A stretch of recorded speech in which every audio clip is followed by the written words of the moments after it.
lembaga FCA.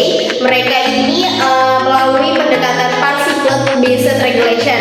Jadi mereka ini punya aturan yang enggak terlalu kaku, tapi mereka berlandaskan prinsip seperti dari kompetisi sehat dan juga perlindungan konsumen. Nah, sandbox-nya mereka ini juga menjadi contoh bagi negara lain, teman-teman sekalian.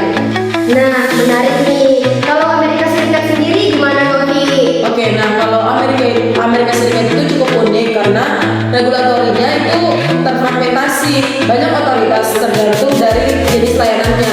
Nah, startup vintage yang mau beroperasi nasional juga harus izin terlebih dahulu ke berbagai negara bagian. Kalau mau dibilang cukup ribet, tetapi kompetisinya itu tinggi karena ada banyak pemain besar di dalamnya gitu. Oke. Kalau Uni Eropa dengar-dengar mereka punya aturan yang mendorong open banking ya? Iya, betul sekali. Jadi di Uni Eropa itu ada kebijakan yang namanya PSD2. Nah, kebijakan PSD2 itu mewajibkan bank untuk berbagi data lewat API kepada fintech.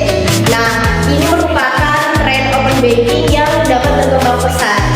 Oke. Kalau negara Asia gimana? Misalnya Singapura dan Tiongkok. Nah, kalau Singapura itu mereka lebih pro ke inovasi karena mereka itu cuma memiliki satu regulator MSA, dan juga mereka sering menyebut dirinya mereka sendiri itu sebagai enabler, bukan sebagai polisi.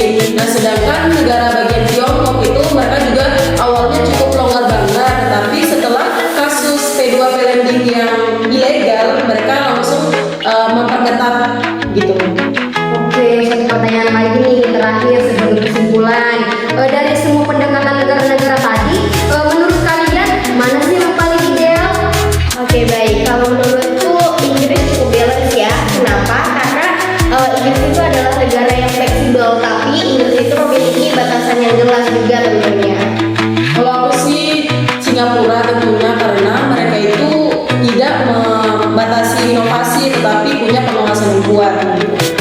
Oke, sekarang kita sudah masuk kesimpulannya mengenai fintech ini. Kita bahas hari ini. Jadi kesimpulannya itu adalah regulasi fintech di dunia memang beragam.